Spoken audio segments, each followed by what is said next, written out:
Hola a todos. Pues nada, hoy vamos a hablar de fútbol femenino, pero de verdad, porque veo que esos días en la FER Rubiales se han apuntado a ser expertos de fútbol muchísima gente, ¿no? Que no tienen ni idea, ni de fútbol masculino casi, ni de fútbol femenino menos.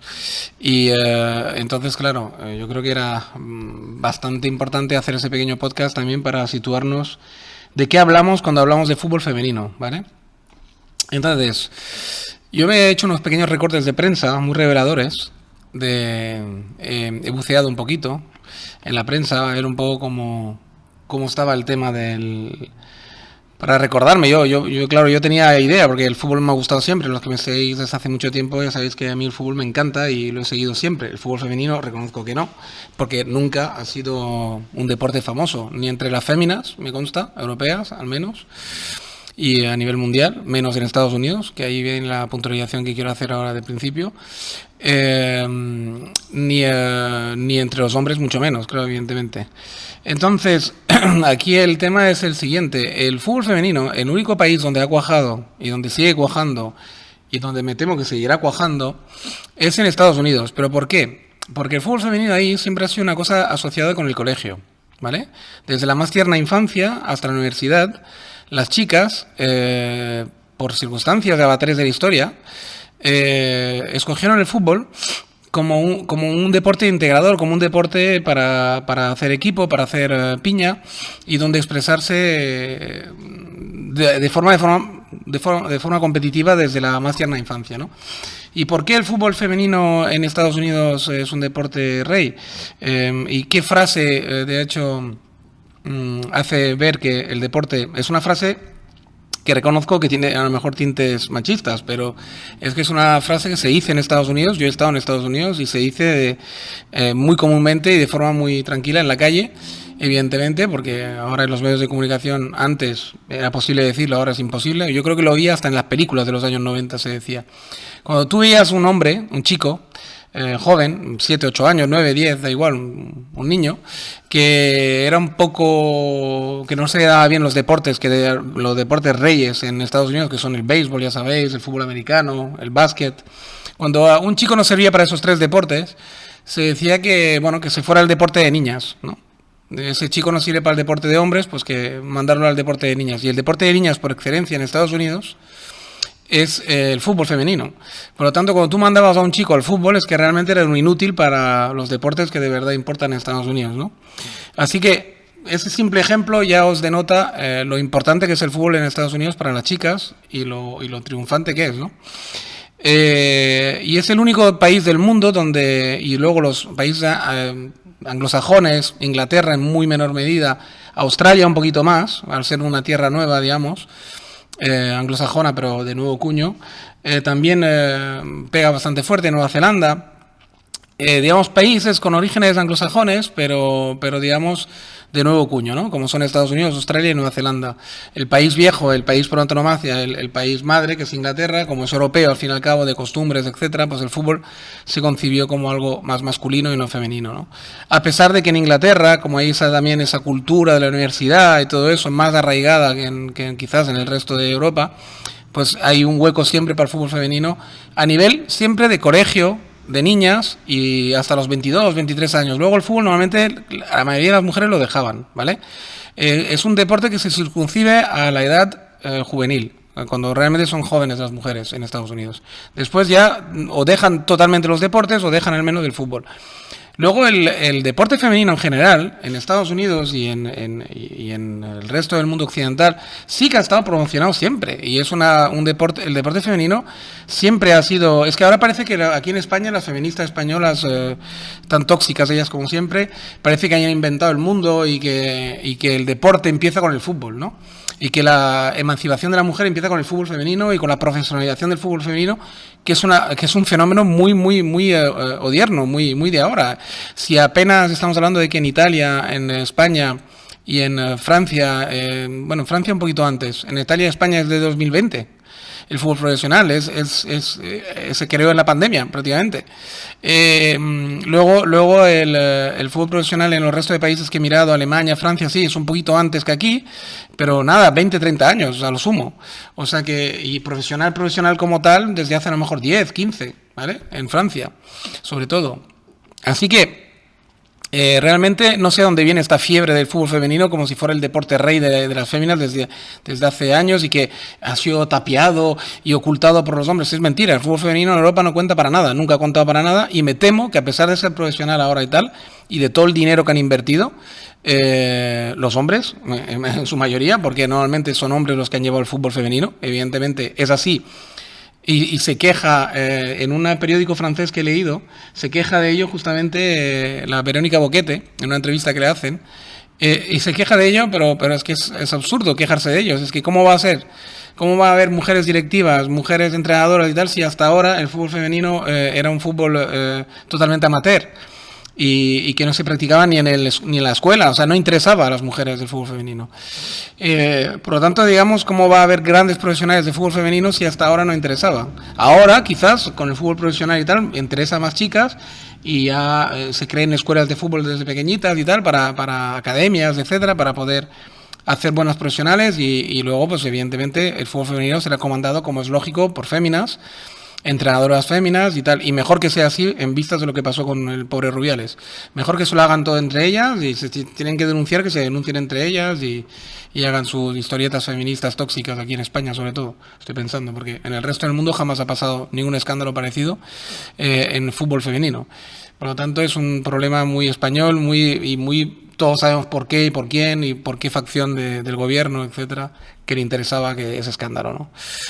Cada vez está más claro conforme van pasando los días, porque ahora fijaros que la intensidad informativa ya han logrado lo que querían, el escándalo, etcétera, y volver a poner sobre el escenario a Montero y Díaz y toda esta colla, y ahora ya que han logrado el objetivo, porque el único objetivo no era ni la Jenny Hermoso, ni el salvar el honor de las mujeres, ni todo esto. El único objetivo era volver a poner Montero y Díaz en la picota, y lo han conseguido, pues ya está. La intensidad, ya han dado la orden a los medios de comunicación que esto ya pasa a segundo plano, y de momento, hasta que no haya juicio y tal, ya veréis cómo se habla más del tema Rubiales prácticamente.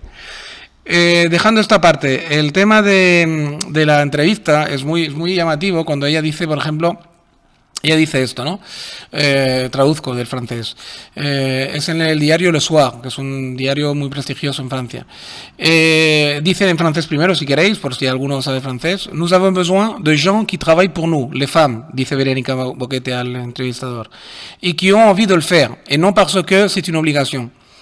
Es decir, necesitamos gente que trabaje para nosotras las mujeres, en el fútbol se refieren, y que tengan ganas de hacerlo de verdad, que tengan ganas de hacer este oficio, y no porque sea una obligación. O sea que esto denota que hasta ahora, como todo esto ha sido a marchas forzadas, eso de crear el fútbol profesional y tal y cual, y han invertido el mismo gobierno, es decir, porque... A ver, no jodamos, el fútbol femenino profesional de momento es deficitario, ¿vale? No crea suficiente dinero como para los sueldos que exigen, etcétera. O sea que la huelga esta es totalmente absurda también, pero bueno, en fin, eso ya es entrar en harina de otro costal.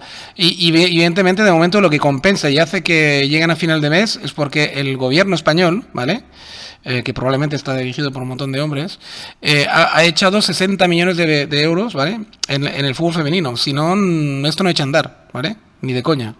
Así que bueno, menos lobos también por ahí. Luego hay una entrevista también muy jugosa, y ahí hace ver lo que dice Verónica Boquete, que hasta ahora, digamos, por toda esa, digamos, claro, como todo eso es, digamos, ahora mismo como una... Es como falso, es decir, es forzado, no hay esa afición, ni hay...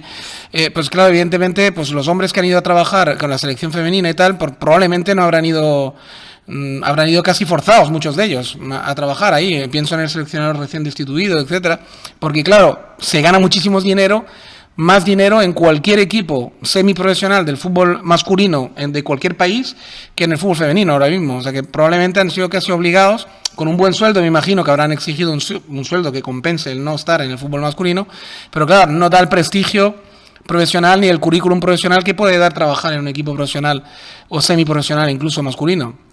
Por lo tanto, me imagino que la mayor parte de los hombres que han trabajado hasta ahora en el fútbol femenino, pues han trabajado forzados y a disgusto, me imagino. Y ahora, a partir de ahora, ya ni te cuento con el caso Rubiales. Bueno, o sea, que se olviden las mujeres de tener buenos profesionales masculinos. Pero vamos, yo soy entrenador o directivo y no me meto en un equipo femenino ni de coña, vamos, ni de coña.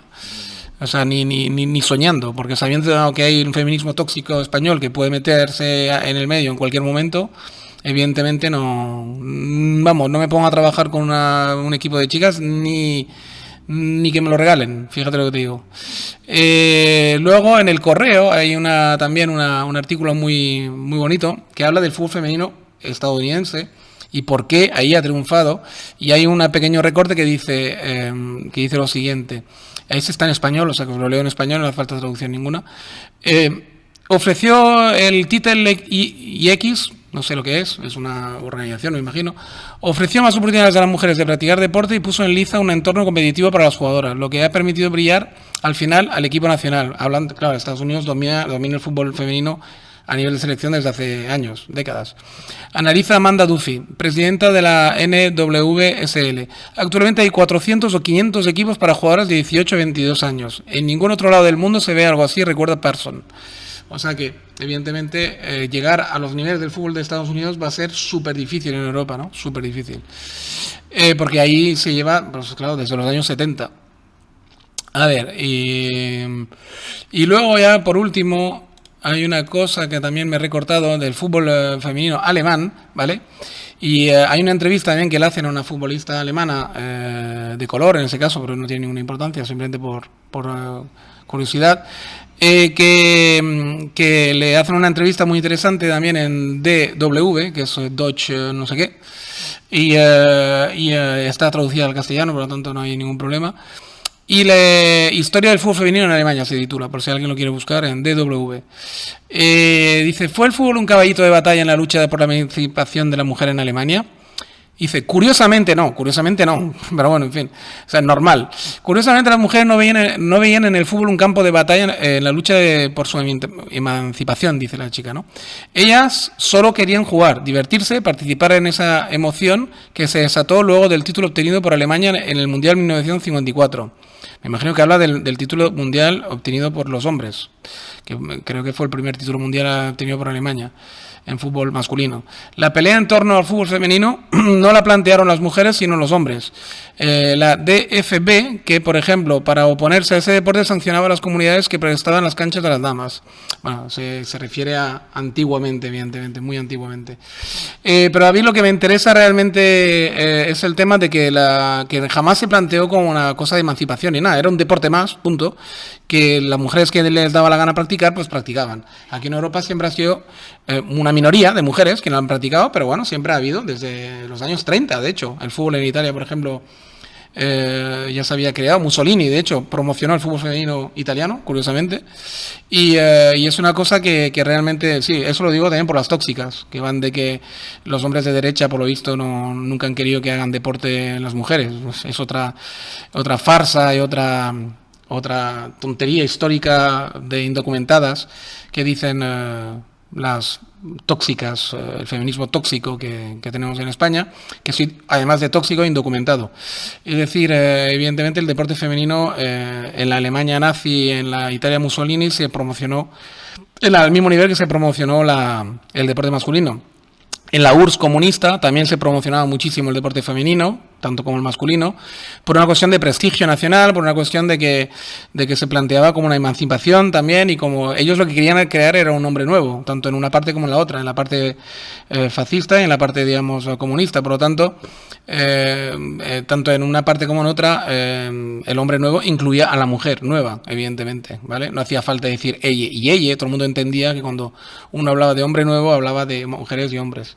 Así que, con todos los defectos que tenían, evidentemente, que son muchos, que yo no adhiero para nada, ni a ninguno de los dos movimientos, tal y como estaba planteado, desde luego, adheriría más al comunista, pero no de la forma que estaba planteado, y por lo tanto, digamos, no adhiero al final a ninguno de los dos.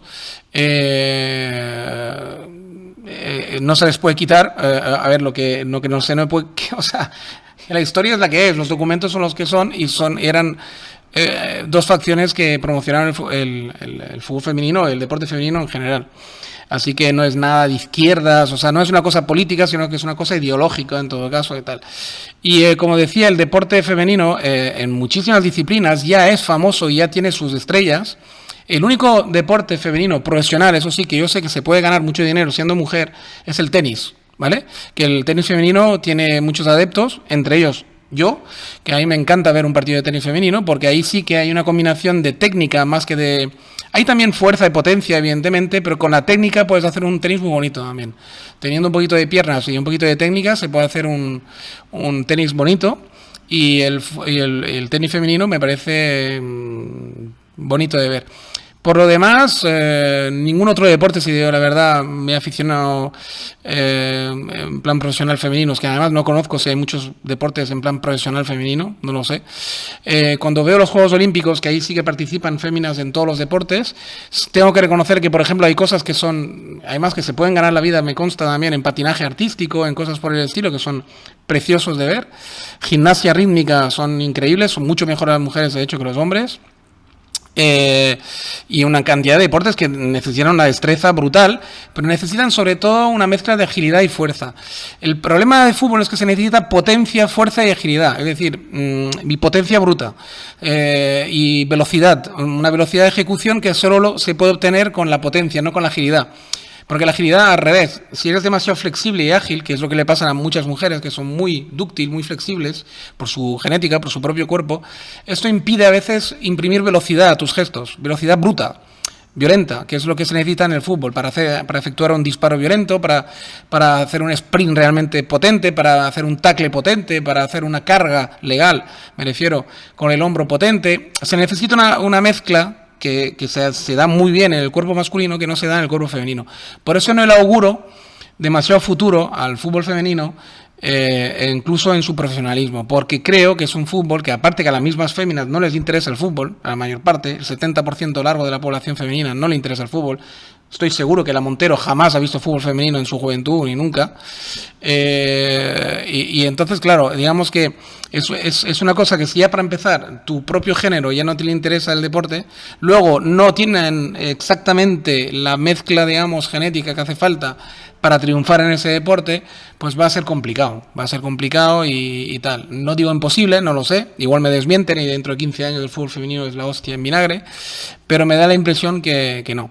Bueno, eso es todo lo que tenía que decir por el momento sobre el fútbol femenino, que yo creo que mucha gente habla de fútbol femenino sin saber nada, ningún dato, ni conocer quién era el país realmente donde realmente se practica, y jamás se ha ligado a la política. En Estados Unidos el fútbol femenino siempre ha sido una cosa totalmente desligada de la política y no tiene nada que ver con los movimientos femeninos, etcétera, etcétera. No, por lo tanto, digamos, ahora se ha querido con el Me Too y aquella famosa jugadora, la Rapinoe, no me acuerdo cómo se llamaba, algo pero se ligaba más con el movimiento LGTBI porque ella era lesbiana, etc., pero nunca ha estado ligado a ningún movimiento ni LGTBI ni feminista de nuevo cuño, ni de antiguo cuño. Es un deporte simplemente más, como los miles de deportes que practican las mujeres, miles de modalidades deportivas que practican las mujeres, que siempre han practicado, a mí me consta, menos realmente en las épocas tontas estas del siglo XIX, etcétera, donde las pobres mujeres no podían realmente hacer nada, que antes del movimiento feminista original y auténtico que liberó la mujer, pero gracias también a la revolución industrial, como cuento en otro podcast, etcétera, etcétera. Pero bueno, dejando aparte todo esto, digamos que yo creo que esto pues habrá instruido a bastante gente que no tenía ni idea de que el fútbol femenino no es un fenómeno de ahora, que el fútbol femenino es un fenómeno antiguo, que en Estados Unidos se practica desde hace bastante tiempo a nivel universitario y que es un deporte, de hecho, muy, muy famoso. Entre niños pequeños de estadounidense también se practica, pero luego el niño tiene que saber jugar a los otros 3 deportes reyes, si no, pues está mal visto, pero las niñas sí que pueden seguir practicándolo hasta los 22, 23, incluso más allá, ahora que hay fútbol profesional, etcétera. Y realmente son datos que yo creo que era necesario poner sobre la mesa para que la gente, cuando debata de algo, debata con un mínimo de conocimiento, al menos. Bueno, lo voy a dejar aquí. Un saludo a todos, hasta la próxima, cuidaros mucho, como digo siempre.